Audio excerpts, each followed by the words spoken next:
मैं आपको मुबारकबाद देता हूँ बहुत ज़्यादा। शरपसंद में आपने जिस तरह की अदाकारी की है, नुमान इजाज साहब के सामने उस तरह के सीन्स करना हर किसी क्या को। बात।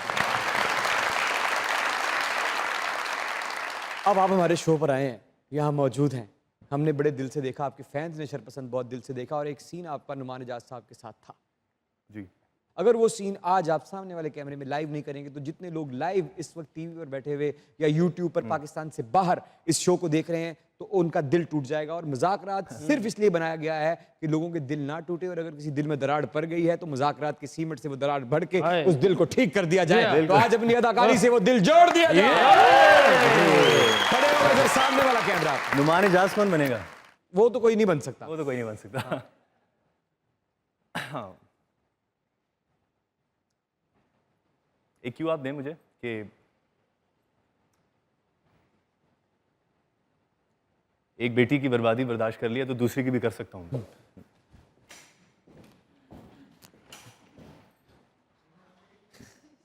ऐसे करते थे वो। एक बेटी की बर्बादी बर्दाश्त कर ली है मैंने, दूसरी की भी कर सकता हूं, मेरे लिए बड़ी बात नहीं है।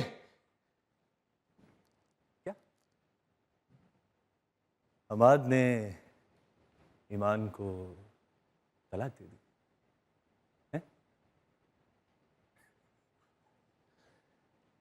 बड़ा तेज निकला यार वो, इतनी उम्मीद नहीं थी मुझे उससे।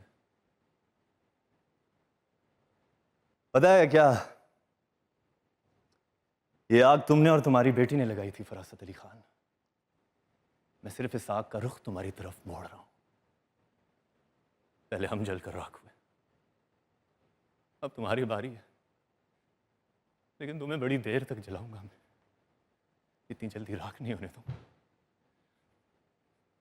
मेरी बहन मेरे लिए क्या मायने रखती थी ये तुम नहीं जानते, ये लोग नहीं जानते, ये मैं जानता हूं। बहुत कर ली तुमने अपनी। अब इससे पहले कि मैं कुछ कर बैठूं, अपनी बीवी को लो और दफा हो जाओ मेरे घर से। कहीं मत जाइए। यही रहिएगा क्योंकि दुनिया न्यूज पे चल रहा है आपका फेवरेट लेट नाइट शो जिसको कहते हैं मजाक रात।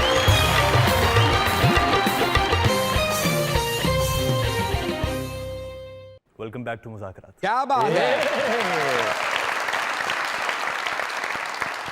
एहसन साहब, कितने प्रोजेक्ट्स पाइपलाइन में आगे, कितना काम आने वाला है इंशाल्लाह?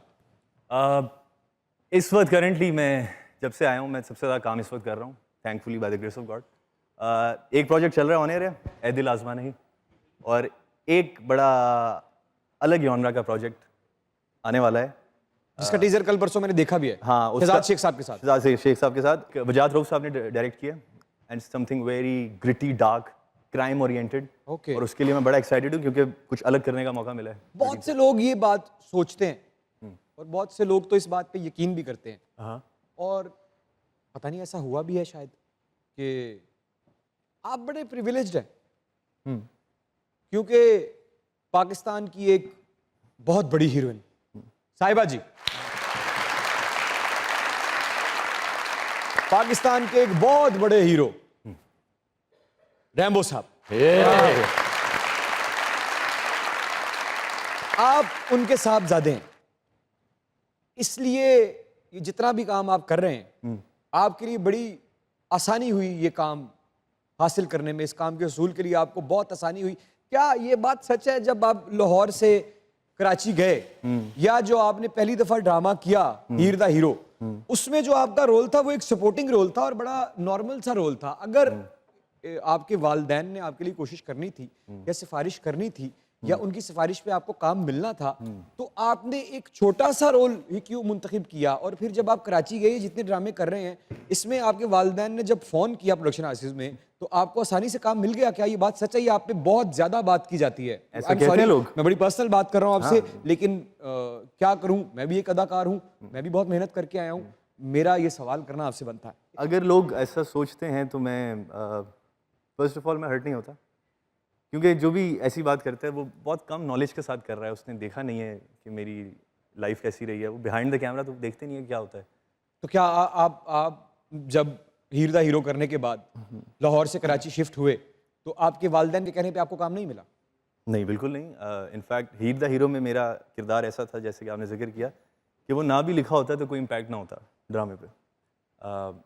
वो सपोर्टिंग किरदार भी आई थिंक एक बेहतर लफ्ज़ है, वो एक बहुत ही पीछे वाला किरदार था। और उसके बाद जब मैं कराची गया, उसके बाद कोई 1.5 साल का गैप आया, क्योंकि कोई काम ही नहीं था। कराची में गया, वहाँ पर मुझे मुख्तलिफ प्रोडक्शन हाउसेज़ में जाना पड़ा काम मांगने के लिए।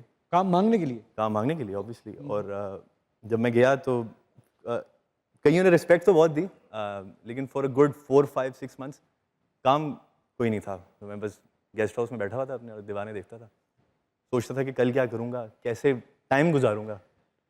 तो करते कराते 10-11 जितने प्रोडक्शन हाउसेज हैं हमारे, उन सब में